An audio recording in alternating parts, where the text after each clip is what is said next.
Hello, welcome my dear students.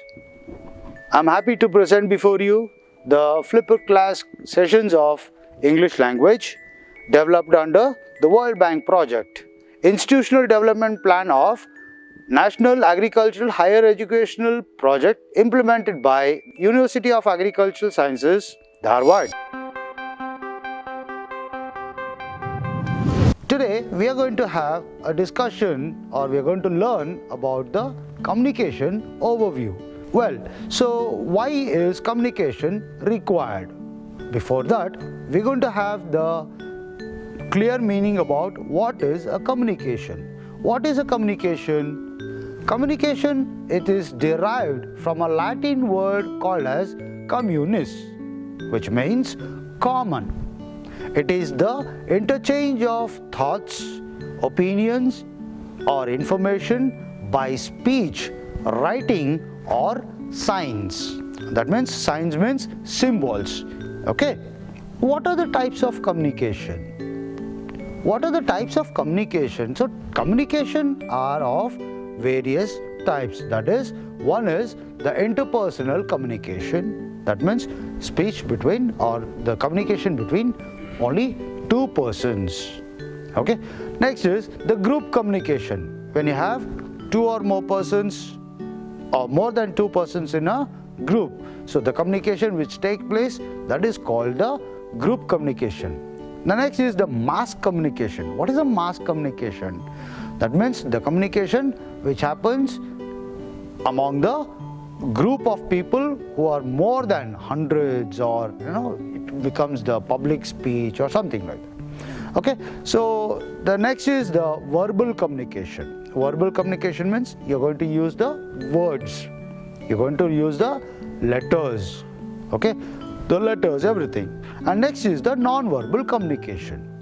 Okay, so in communication, that is, we basically learn about the verbal communication. So in verbal communication, what are the types of verbal communication? So verbal communication are of two types. One is a written communication, the other one is the oral communication. Now what is an oral communication, or where we find the written communication? The written communication we find that in letters, notices, memos, reports, articles, digitized materials, etc. Okay. Now next is the oral communication. Now where do we find the oral communication? We find oral communication in speeches, meetings, public interactions, group discussions, debates and so on. Okay.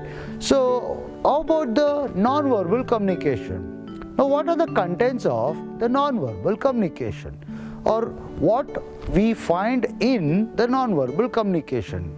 Okay, so we find gestures, the postures. Posture means movements of your hand, body, head, everything.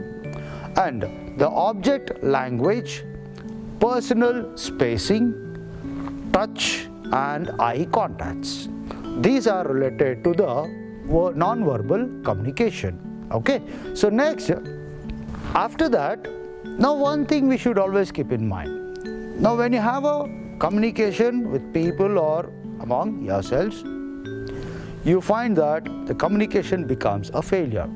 If it is a successful communication, nothing to worry about it. But if it is a failure, we have to think about it. So what are the communications?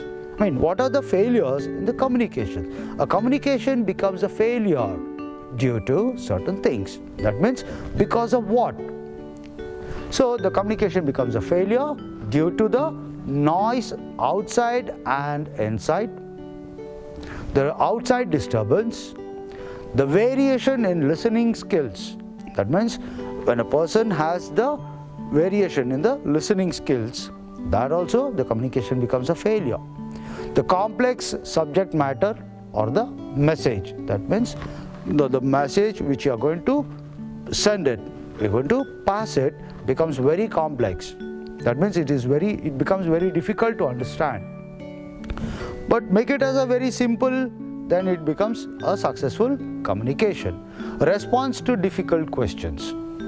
somebody asks you a question and it becomes very difficult to answer such questions, communication is a failure. Okay, so lack of planning, that means if you don't plan properly and present anything or say anything or have a communication with people, that also becomes a failure. And offensive style, even the person who speaks, who has a communication with people, uses offensive language or the way of approach during the speech or during the communication, that becomes a failure. Okay, so self-centered behavior, again self-centered behavior, that means if you consider that my communication should be a success and I'm the only person who has a very good communication skill, if you have that type of self-centered behavior, communication is a failure. Attitudinal clash between the sender and the receiver. Now communication happens between two people or two persons. Okay, so a sender of the message and the receiver of the message. Now if there is any attitudinal clash, the clash related to the attitude of those persons, if there is any clash, if there is any mismatching or mismanagement, communication is a failure. Okay, so lack of interest, the communication, if there is any lack of interest or if that doesn't create any interest in listening or in your giving any speech, that also the communication becomes a failure. Mistrust, that means when a person is sending the message, you don't trust the person, again there will be a mistrust. Okay, so that becomes a failure. Mismatch of mental and physical presence, that means you are present here but your mental concept is somewhere else, and that also becomes a failure. Okay, so poor body language, that means the body language which is very poor or which is not at all understandable, communication is failure. Absence of eye contacts, when you don't have a proper eye contact, when you see a particular person or see a group or see somewhere here or there, okay, that also the communication is a failure. So non-fluent flow of words, that means when you don't have words to speak, if it is not fluent, you stammer or you give pauses every now and then, or when you give breaks or when you use fillers, again the communication is a failure. So taking unnecessary breaks or talking unnecessary things, so that also communication is a failure, and even many more points related to that thing. Okay, so next is we are going to follow the rules about the successful communication. We have certain rules, that is rules of 5. Now what are the rules of 5?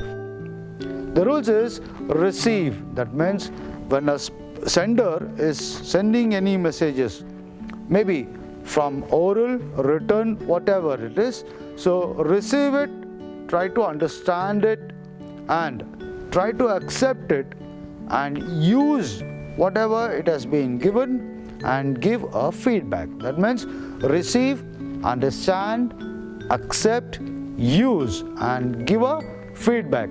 Now if you follow up all these 5 factors, the communication is always a successful one. Okay, so the 7 C's of communication, that means we have the 7 C's of communication, not C's, C-A-S, no, it is C of communication. What are the 7 C's of communication? First thing is candidness. The candid means, that means you should be free to express your ideas. Okay, so you should consider each and every person to express your ideas or receive the ideas being sent. Candidness. Clarity, clear, that means your messages, your thoughts, your opinions, everything should be very clear. It should not give ambiguity in the meanings. Okay, so the third one is completeness. The messages which you are going to pass or the messages which you are going to receive should be complete. Incomplete messages also makes a communication failure. Now the thing is concise. Concise means what? So the concise means make it as short as possible, but it should be understandable to the people. Concise should be clarity, or it should be okay. So very what do you call brief in structure. Okay. So next is concreteness. So concreteness means the ideas which you are expressing, the messages you are passing or the messages you are receiving should be very solid. Solid means what? It should be true. Okay, it should be believable. Okay. So the correctness. So correctness means it should be correct and to the point. Okay.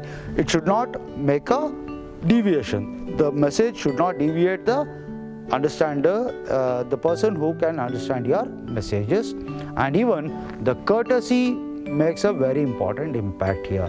The courtesy is also very important, required for the successful communication. Okay. So well, I think today you have learned the communication overview and you have understood whatever we have discussed today.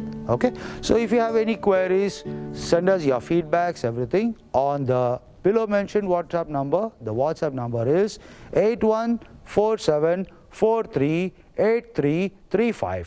Okay. So thank you very much. Have a nice time. Take care.